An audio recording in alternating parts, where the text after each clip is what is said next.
Mi nombre es Amalia Bastida, soy estudiante de Derecho y estaré tratando algunos temas. Uno de ellos es la colisión de constitucional.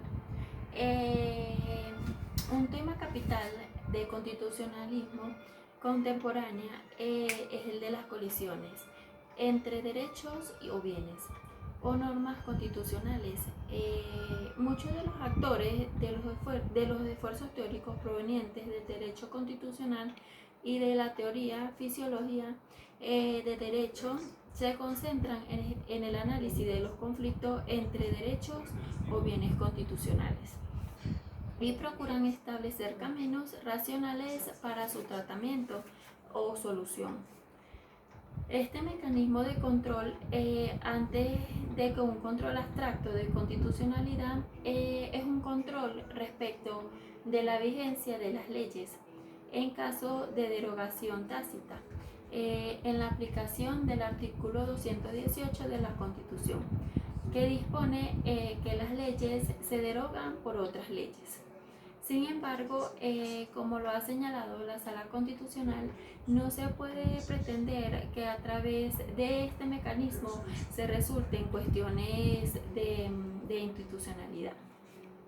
En efecto, en los casos en los cuales se dicte una ley que contrarie las disposiciones de otra ley, sin que contenga una derogación expresa.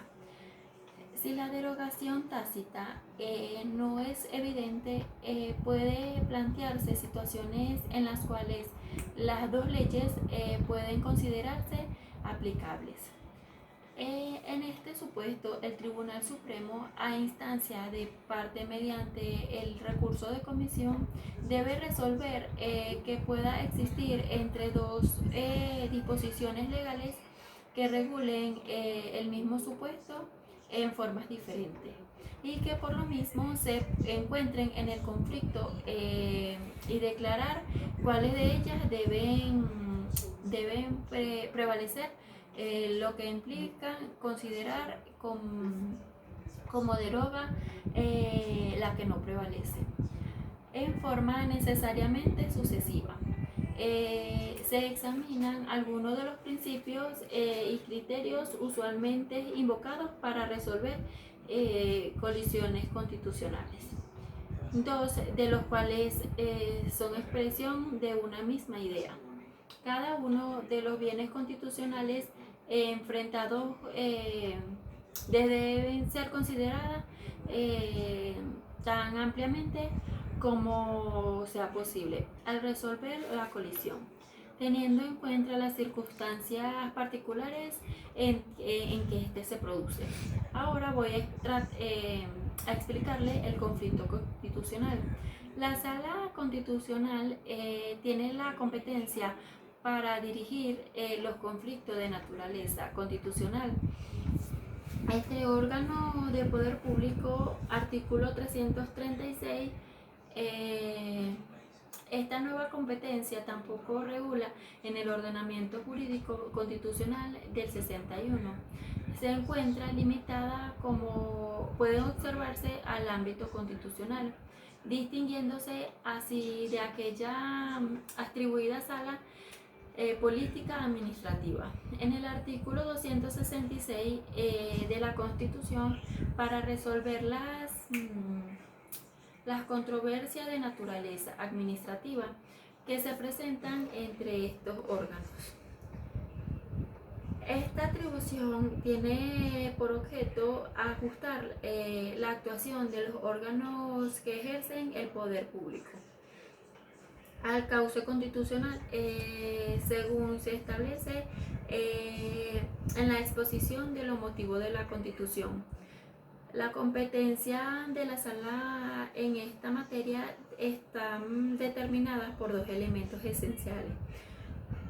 Ha de saber, en primer lugar, que se trata de controversias en que cualquiera de los órganos que ejercen el poder público, y en segundo lugar que deben tratarse de controversias constitucionales, es decir, de aquellas cuya decisión depende del examen, aplicación e interpretación de normas constitucionales. tales como las que se refieren al ámbito competencial entre los diferentes órganos del Estado. Esencialmente, las que se distribuyen en el poder en los niveles nacional, estatal o municipal. Ahora voy a explicarle el juicio de constitucionalidad.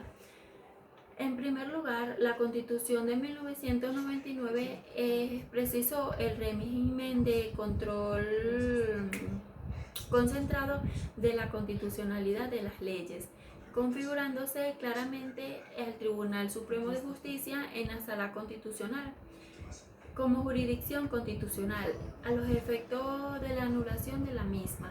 Por ello, el mismo artículo 334 de la Constitución dispone y corresponde exclusivamente a la Sala Constitucional del Tribunal Supremo de Justicia como jurisdicción constitucional, declarar la nulidad de las leyes y demás actos de los órganos que ejercen el poder público dictado en la ejecución directa o inmediata de la Constitución o que tenga rango de la ley. En control de la constitucionalidad es el medio o mecanismo que salvaguarda la supremacía constitucional. Esto es que se aseguran la fuerza de normativas de la Constitución, del orden jurídico del Estado, ya que la que no ha de mayor jerarquía, a la cual deben sujetarse las leyes de menor categoría, extendiéndose por tales a las leyes dictadas por el Parlamento, decreto y demás soluciones dadas en el Poder Ejecutivo, Legislativo y sentencias y demás resoluciones. Y por último, la omisión legislativa. Es el proceso constitucional que controla la institucionalidad, la omisión del legislador y de otros órganos del poder público. Otro proceso constitucional novedoso de materia de justicia constitucional, que establece la Constitución de 1999, es el denominado control de la constitucionalidad de las omisiones de actuación de los órganos legislativos.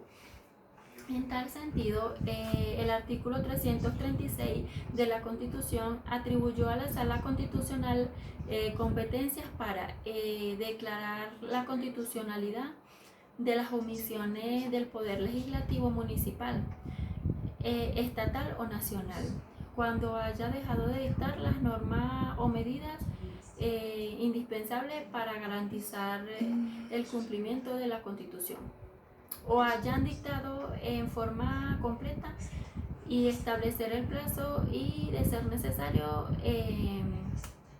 los lineamientos de su corrección. Bueno, esta fue toda mi exposición. Muchas gracias.